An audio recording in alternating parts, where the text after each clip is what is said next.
Are you a podcaster? Maybe you've got that big idea and you're looking for a network to join. The multi-award-winning Ozcast Network can get your content to eyes and ears all over the world. Join now for the first month free, and you could be featuring this sound at the beginning of your podcast. Ozcast. Simply head to ozcastnetwork.com for details. The information contained within this podcast does not consider your personal circumstances and is of a general nature only. You should not act on it without first obtaining professional financial advice specific to your circumstances. Paul Atherton is an ex-Wall Street advisor on a mission to help young people win back their financial power, wealth and security. He does this by helping them understand the hidden world of finance, risk and investments, helps them figure out how it impacts them, and to seize the opportunities to make it work to their advantage. This is Paul Street Journal. I'm here this morning with Paul Atherton. How are you, Paul? I'm really well, Tim. It's good to hear. I've heard the term emergency fund thrown around, and it sounds pretty important. I don't know what it is. Do I need one? Yeah, well, I guess the clue is in the name, Tim, right? Yeah, it's there for the whole point of an emergency fund is to set up as an emergency. And part of the problem is, I think, is people don't set it up because we don't tend to plan for emergencies. We tend to plan or not plan our lives, or just go with the flow, so to speak. But emergency funds are incredibly important, and what it's there for is, like the name says, it's there for those particular circumstances that you didn't plan for, but didn't plan for in such a way that they are disrupting to your cash flow, to your financial life. I'm going to give you a few examples. You know, it could be as small as the boiler blows up, or maybe your car breaks down, and it's enough of a financial constraint and problem for you that you don't know where you're going to get the money. That's really the test, is you don't know where you're going to get the money. Perhaps a more dramatic version would be you lose your job. You all of a sudden you're out of work and you don't know when your next job is going to come along. Potentially that could be many months away. So, when I talk to my clients and when I talk to anybody, one of the most important aspect to get down almost immediately is to start thinking about how you're going to save for an emergency fund. And one great thing about having an emergency fund is those that start doing it and building up an emergency fund feel a sort of real tremendous sense of relief, because they know they've got something there that will be there for that rainy day. And we all know rainy days happen. And that relief is it's quite tremendous, actually. And you start walking around realizing, oh my God, I was having that low level of stress around me without realizing it until it's relieved. And I guess the first question that comes when we talk about emergency funds is, well, how much?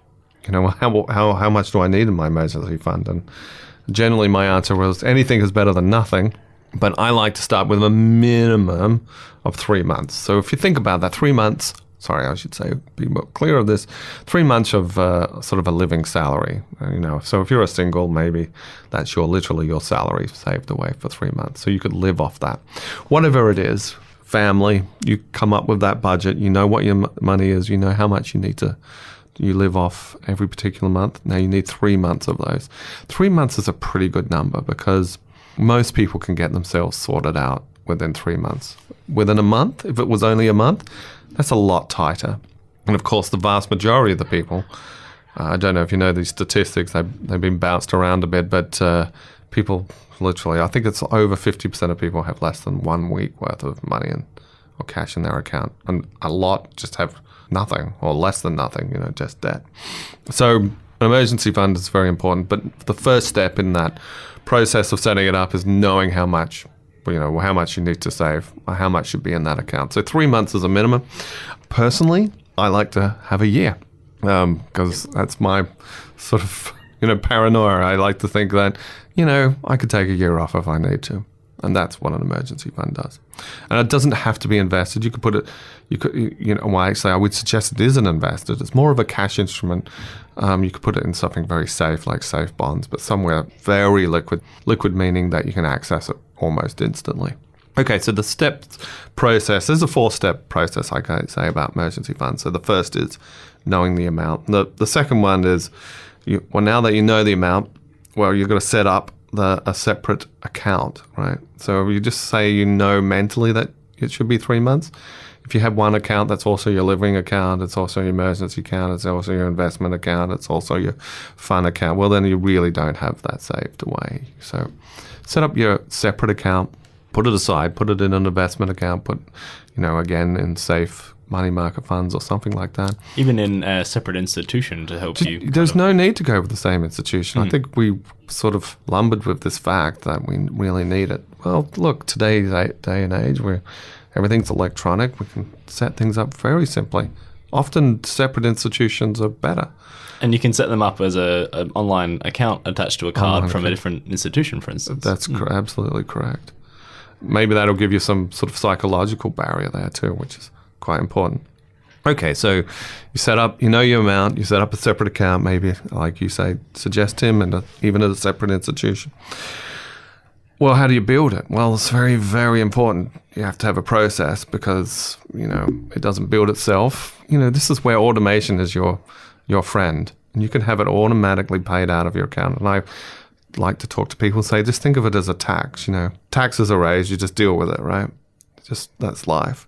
Well, just put this little tax on yourself. And the great news is that tax goes to the fund of yourself rather than building roads or whatever that the government does with it. So that little tax set aside. Start small.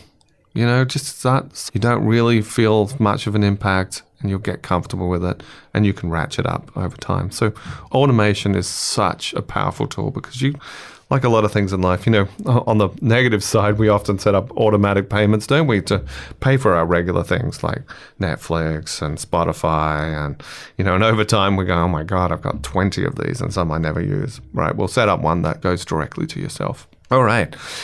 So that's automation. So we know our amount. We've set up a separate emergency account and we're now automating our regular flows. Well, the next one is what I call leveling up. So, what does that mean? Well, that means, again, we started small. We know a small amount. But actually, where can we get more money into that? And people can be quite creative here. Maybe you've got stuff around the house that is just old. You can eBay it. You can sell things. You can stale things that are never used, remove them. A lot of people do little side businesses nowadays to start putting, and they put it all aside in a separate account. I've got a friend that has a little Amazon business on the side. He sells stuff through Amazon, and it's it's not going to make him $1 trillion, but it makes him a decent amount of money, and he doesn't need it, so he just puts it aside, puts it in that separate account, and that builds up an emergency account. And again, Tim, you won't believe the positive impact that has onto your mental well-being. And after all, that's probably one of the most important aspects. So there you go. So I'm a big fan of emergency funds. There's a 4-step process. I've written a blog about this, but you can hear it live here. Oh, good. And thank you for talking with us today. It certainly seems as if I actually had something very similar to this. So I feel very comfortable knowing that I should have. Did the right thing. Yeah, exactly. Thank you very much. Great, Tim. Thank you. Bye. Paul Street Journal. Are you a podcaster? Maybe you've got that big idea and you're looking for a network to join. The multi-award-winning Ozcast network can get your content to eyes and ears all over the world. Join now for the first month free, and you could be featuring this sound at the beginning of your podcast. Ozcast. Simply head to ozcastnetwork.com for details.